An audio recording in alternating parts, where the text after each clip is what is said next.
કચ્છી ગુજરાતી સરિતામાના ચેનલમાં આપણું હાર્દિક સ્વાગત છે। આજે આપણે બનાવશું બટેકા પૌવા। નવી રીતથી હું બનાવી, ટેસ્ટમાં બહુ સારા લાગે છે। તો ચાલો આપણે બટેકા પૌવા બનાવીએ। હવે આપણે ગેસ ગરમ કર્યું છે, એના ઉપર કઢાઈ મૂકી દીધી છે। તો એમાં આપણે તેલ એડ કરીએ। આમાં તેલ વધારે નથી નાખવાનું, માપસર જ નાખવાનું છે। આમાં વધારે તેલ હશે તો પૌવા સારા નહીં લાગે। હવે તેલ આપણું ગરમ થઈ ગયું છે, એમાં આપણે રાઈ એડ કરી દઈએ। હવે રાઈને તતડવા દઈએ।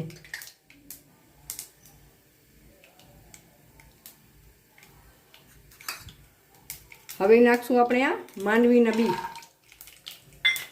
માંડવીના બી એટલે મગફળીના બી, અને આ વટાણા નાખવાનું એટલે આમ તરત ઉપર ઢાંકી દેવાનું, કેમ કે વટાણા ઉડવા લાગે એટલે વટાણા ને આમ ઢાંકી દેવાનું, નહીં તો આપણા હાથ ઉપર કે મોઢા ઉપર આવી જાય, એનું ધ્યાન રાખવાનું।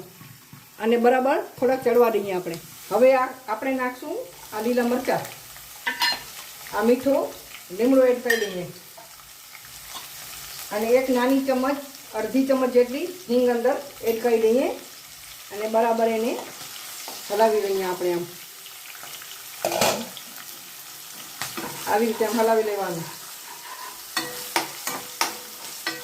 હવે આપણે આ બાફેલા બટેકા, બે નાના બટેકા હતા એ બાફી રાખ્યા હતા, એ અંદર એડ કરી દઈએ આપણે।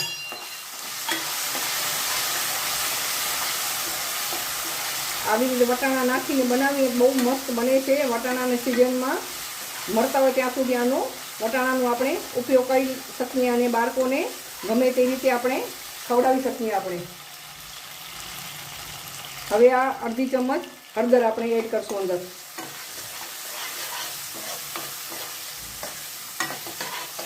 આવી રીતે 1 મિનિટ માટે સાતળી લેવાનું। હવે ગેસની ફ્લેમ સાવ ધીમી કરી નાખવાની, અને આ અડધા પૌવા ધોઈને બરાબર મેં રાખ્યા હતા, બરાબર 10 મિનિટ પહેલાં ધોઈ અને રાખ્યા છે ચાળણીમાં બરાબર। એમાં આપણે આ એક લીંબુ લીધું હતું, એનો રસ કાઢીને 1 ચમચી આ ખાંડ હતી તેને ઓગાળીને આમ અંદર નાખી દઈએ। આમ આવી રીતે આમ નાખી દેવાનું, અને સ્વાદ પ્રમાણે આપણે મીઠું એડ કરશું આમાં। હવે ઉપરથી આ અડધા બીજા છે એ આમાં એડ કરી દઈએ પૌવા આપણે, ને બરાબર એને આપણે હલાવી લઈએ, આમ મિક્સ કરી લઈએ। હવે આ પૌષ્ટિક નાસ્તો છે ને ફટાફટ બની જાય બરાબર। આપણે હેલ્ધી નાસ્તો, ઓછા તેલમાં બનતો આ નાસ્તો છે।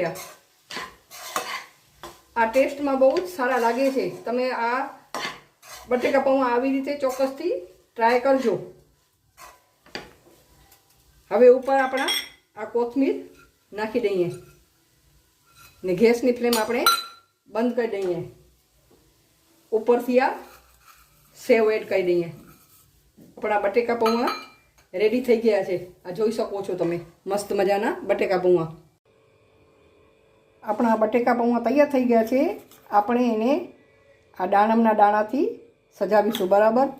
આવી રીતે દાડમના દાણા નાખીને, બધામાં તો આપણે ના, જ્યારે જોતી હોય ડીશ એમાં નાખીને, કોઈને ગમતા હોય કોઈને ન ગમતા હોય, ને આ કાચી કેરીની ના ઝીણી ઝીણી કટકી ઉપરથી આપણે આવી રીતે આમ નાખી દઈશું।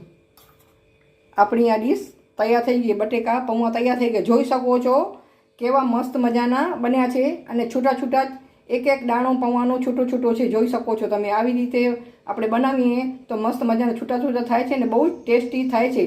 તમને મારી રેસીપી ગમે તો લાઈક કરજો, શેર કરજો, કોમેન્ટ કરજો, અને મારા ચેનલને સબસ્ક્રાઈબ કરજો।